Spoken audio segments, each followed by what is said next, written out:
Escuadra. Muchas gracias, presidente. Buenas noches, colegas diputados y pueblo salvadoreño que nos sintoniza a través de los diferentes medios informativos de la Asamblea Legislativa. Reciban un fuerte abrazo de Alianza Republicana Nacionalista Arena. Queremos informarle a la población salvadoreña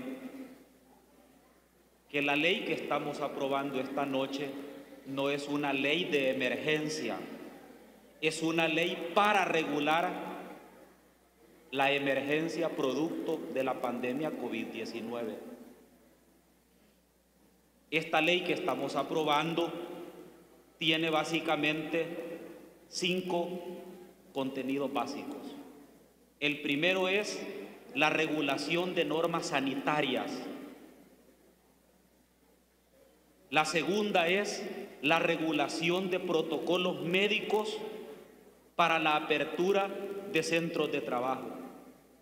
La tercera es normas de control y fiscalización sobre los fondos públicos que esta Asamblea Legislativa le ha aprobado al presidente de la República y al órgano ejecutivo por más de 3.000 millones de dólares en 59 días de la pandemia. La cuarta fase es la apertura de los centros de trabajo que van desde el señor que tiene su tallercito donde repara bicicletas, la apertura de aquellos centros de trabajo donde labora aquel señor que honradamente se gana el pan de cada día de sus hijos arreglando llantas, de aquella señora que va a vender frutas en las calles para darle de comer a sus hijos.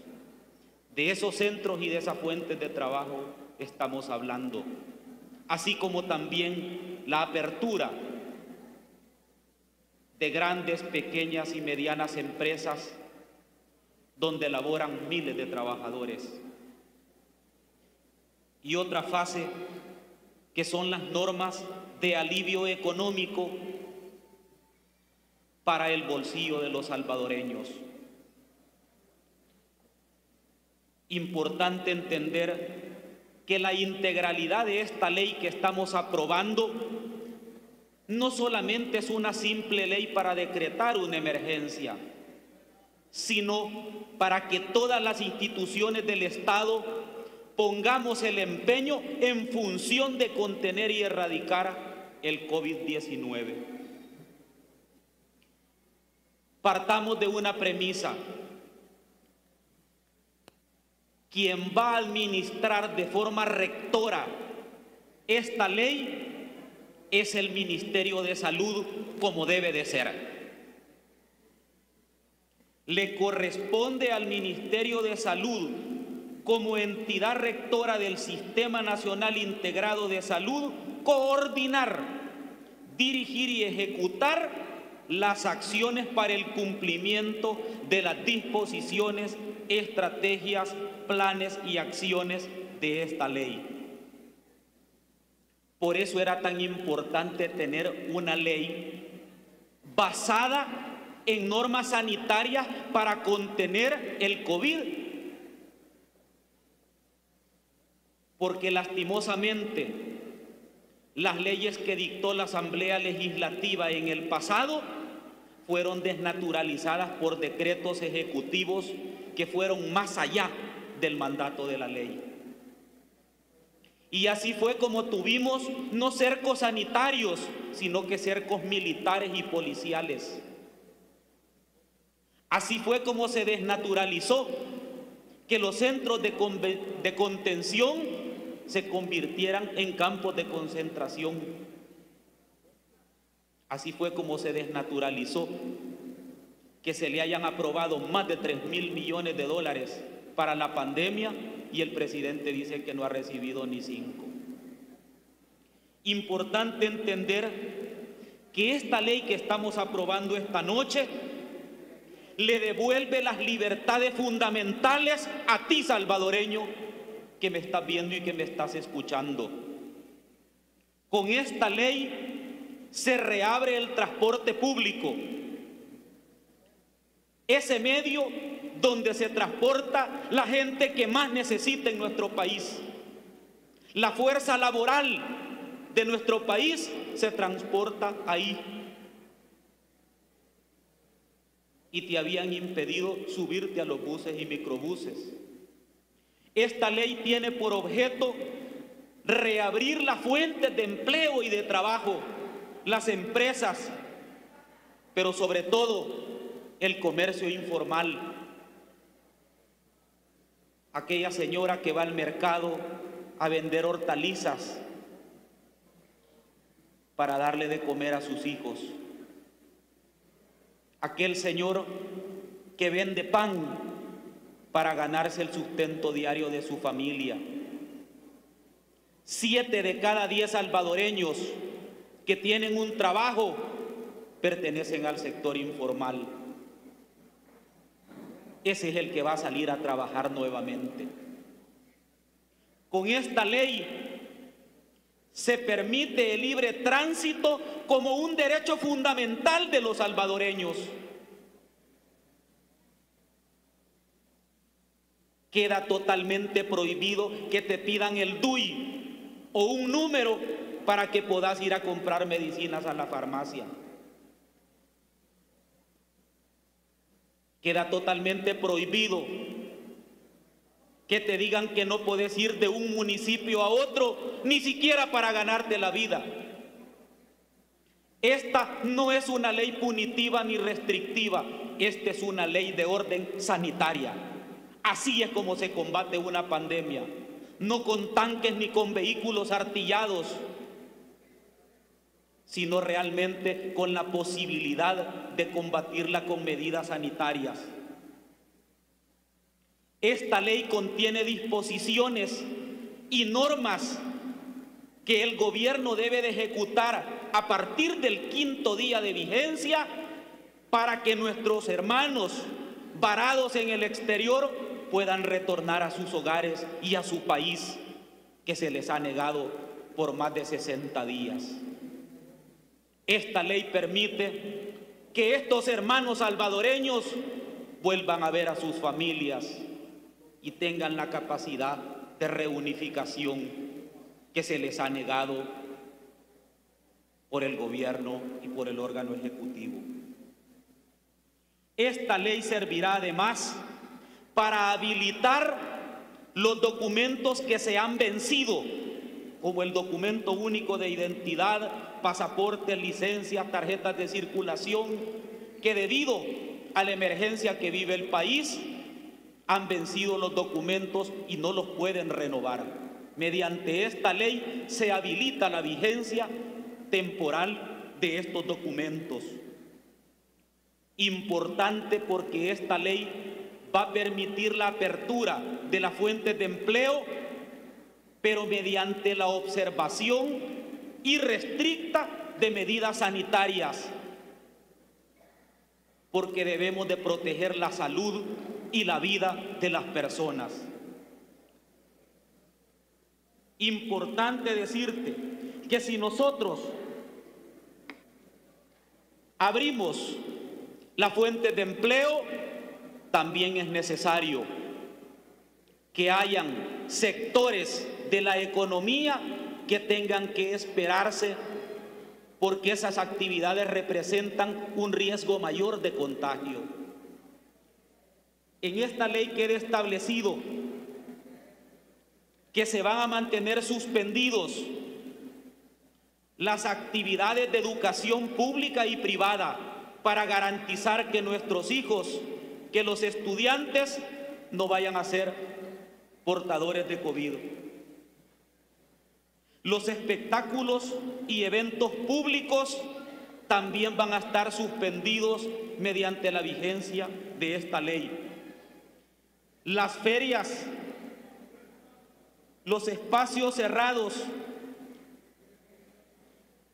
y aquellos lugares como iglesias, salas de recepciones, museos y salas de exposiciones, centros de convenciones, cines y teatros, establecimientos para deporte sin contacto, piscinas, establecimientos de deporte con contacto directo, casinos y loterías, parques, zoológicos, turicentros, bares y discotecas van a estar cerrados por un tiempo.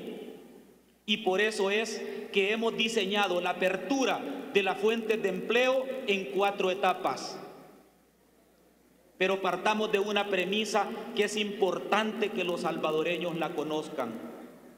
La regla general para la activación económica es que todos los centros de trabajo van a poder empezar a operar y a trabajar bajo medidas sanitarias, excepto las que acabo de mencionar, que serán temporalmente suspendidas mientras pasa la primera y la segunda fase.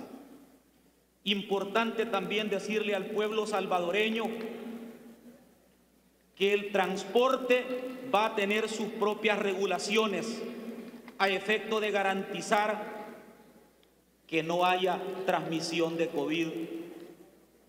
Por eso, en el tema de las medidas especiales para el transporte público de pasajeros, incluyendo el transporte colectivo masivo y transporte especial de los mismos, el uso obligatorio para el motorista y otros empleados de apoyo o de control de unidades, del uso de mascarillas y equipo de protección. Tener a disposición alcohol gel para todos los usuarios del transporte a través de dispensadores que se ubicarán en las entradas habilitadas a las unidades. Mantener desinfectadas todas y cada una de las unidades de transporte público como mínimo 3 veces al día. La capacidad bajo la cual circularán debe permitir el distanciamiento social y no sobrepasar la cantidad de pasajeros por cada uno de los vehículos en el número de la mitad de su capacidad. Para los vehículos livianos de transporte selectivo de pasajeros, no podrán transportar más de 3 personas, incluido el conductor. Será de uso obligatorio para el conductor y pasajeros el uso de las mascarillas, así como también mantener sanitizadas las unidades al menos 2 veces al día y proporcionar alcohol gel para los pasajeros. Estas y otras medidas dispone la ley precisamente para garantizar la salud y la vida de cada uno de los salvadoreños. Importante también informarle a la población